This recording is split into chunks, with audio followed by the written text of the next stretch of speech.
Hello again, everyone. I'm Jay Dickey, President of American Heritage Partners. I want to welcome you to another episode of American Heritage Moments, our ongoing series of short stories about key events and key people in American history. We welcome your feedback on any of our programs. Just go to our website, AmericanHeritagePartners.org, and send us your comments and questions on our Contact Us page. While you're there, please check out our upcoming events, including presentations by various experts on a range of topics related to American history, some of which we will be live streaming on Zoom. We also invite you to follow us on our Facebook page, which contains regular posts on historical subjects that might be of interest to you and your family. So today I want to talk about Major General John C. Fremont, a name not necessarily familiar to many of us, who was one of the most popular men in America, however, in the mid-1800s. He was a soldier, an explorer, a gold speculator, a territorial governor, a U.S. senator, and a leading candidate for President of the United States. The popular press lionized him and his wife Jessie Hart Benton, daughter of the prominent Washington politician Thomas Hart Benton, and promoted John as a conquering hero of the West, who came to be nicknamed the Pathfinder. Fremont's life story epitomizes the pioneer spirit of his era, boldly marching towards the future and letting nothing get in his way, including, sadly, Native Americans. He gained his national reputation from a combination of ruthlessness and hubris, often adopting a take-no-prisoners attitude towards his adversaries.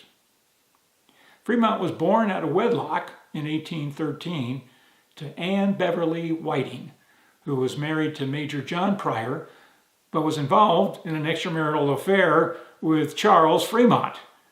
When they had their affair and it was discovered, they fled to Georgia, where their son John was born.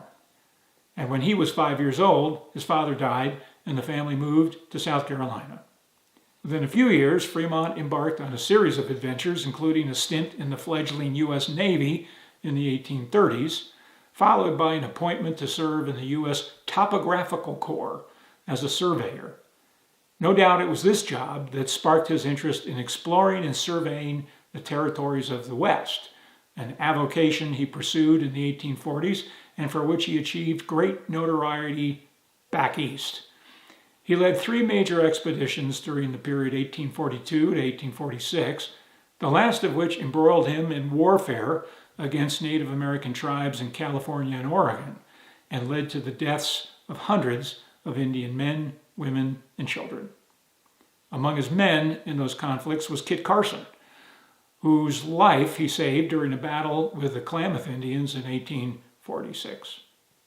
All this fighting prepared Fremont well for the Mexican-American War of 1846 to 48, in which he led the troops that seized the California Territory from Mexico in 1846, following which Fremont declared himself the military governor. His aggressive tactics led to a court-martial and conviction in 1848. Thankfully for Fremont, President James Polk commuted his sentence, but he was never exonerated. Fremont continued with his explorations in 1848-49, then became senator of the new state of California in 1850. By 56, Fremont was so popular that he was nominated for the presidency of the United States by the new Republican Party.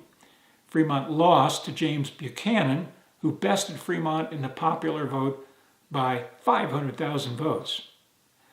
Fremont saw significant action in the Civil War that followed, serving initially as a general in the Department of the West. Among his officers was Ulysses S. Grant. Fremont's battlefield tactics were sometimes questioned, as were his administrative decisions. At one point, he was accused of misconduct by President Lincoln after Fremont announced that he was emancipating all the slaves in Kentucky.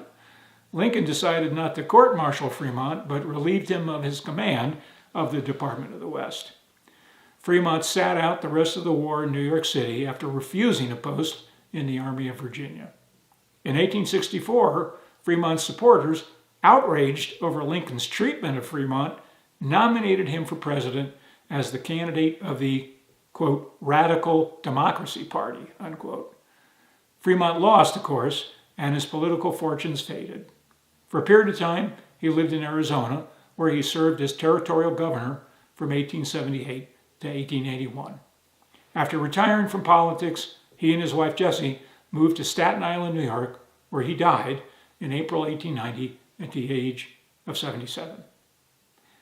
So today we honor the memory of John C. Fremont, once a towering figure in American history, whose legacy is one of heroic deeds and fatal miscalculations. Thanks for watching, and we invite you to join us for our next episode